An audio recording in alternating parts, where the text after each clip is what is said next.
This Sunday, the randomly slotted Hell in a Cell takes place, and even with an incredibly lackluster build, the card still looks half decent. So let's get right into it.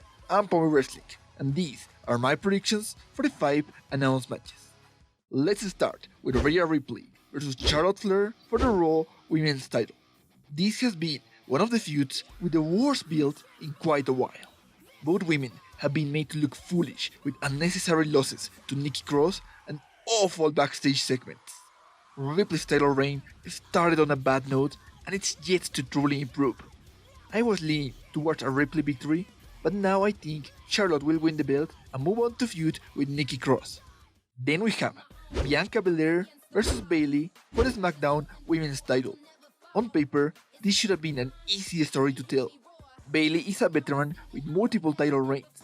Bianca is a new champion still proving herself, and their last matchup had a very awkward ending. Instead, we got tons of irritating segments with a ridiculous amount of exaggerated laughter. I lost most of my interest in this feud, and I'm just hoping WWE don't drop the ball with the result and let Bianca retain and move on to something different. Next, there's Alexa Bliss versus Shayna Baszler. This has been a wacky fantasy feud with Alexa harassing Jax, Baszler and Reginald with pyro and scary dolls on a weekly basis. And after the nonsense that was The Fiend vs Randy Orton, Alexa Bliss vs Randy Orton, and Lily quote-unquote killing Shayna Baszler, I can't think of a match I anticipate the least. And yes, that includes the zombie match from WrestleMania Backlash.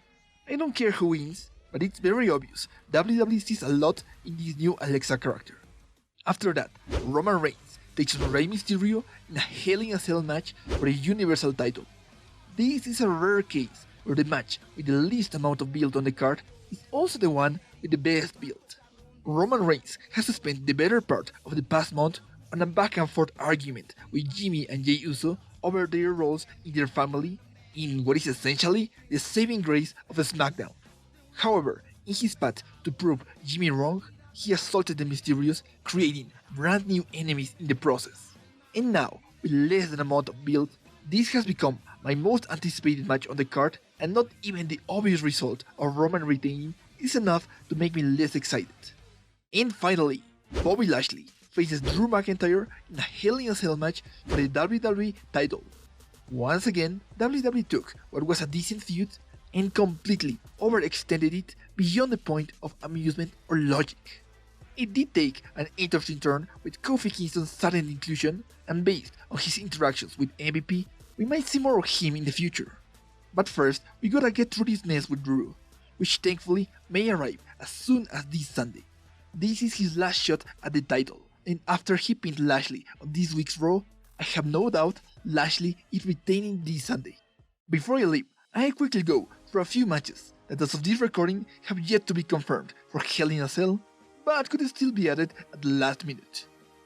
King Corbin vs Shinsuke Nakamura for the King of the Ring crown. We've literally seen these two face each other 4 times in the past month, and even with the match announced for this Friday, I still don't think this feud is over. Either way, I'm assuming Nakamura is winning. AJ Styles and Omos versus the Viking Raiders for the Raw Tag Team titles. The Viking Raiders recently became #1 contenders, and after their role in Raw's main event, I could see this match be announced for this Sunday. Nevertheless, I doubt AJ and Omos will drop the belts to anyone but RK Bro. Kevin Owens vs Sami Zayn. We've seen this matchup a bunch of times, and I'm still not tired of it. Depending on where the story goes, the result could go either way, but I'm gonna choose Sami since he hasn't really picked up any significant win in a while. Cesaro vs Seth Rollins. Up until WrestleMania, I was fully on board with this feud, and was incredibly satisfied with their first match. And then, they decided to continue the feud for another month. Hopefully Cesaro wins, but I kind of feel like they'll give Rollins a major victory. And Sheamus vs Ricochet vs Humberto for the United States title. There was no mention of any of these men on this week's Raw, but after Ricochet and Humberto tied last week, I wouldn't be surprised to see Sheamus beat both of them in a triple threat match. Do you agree with my choices? Leave a comment down below with your predictions for Hell in a Cell. And don't forget to like, subscribe, and follow me on Twitter @SpawnyWrestling for any update. That's all for now. Thanks so much for watching. Until next time, see ya!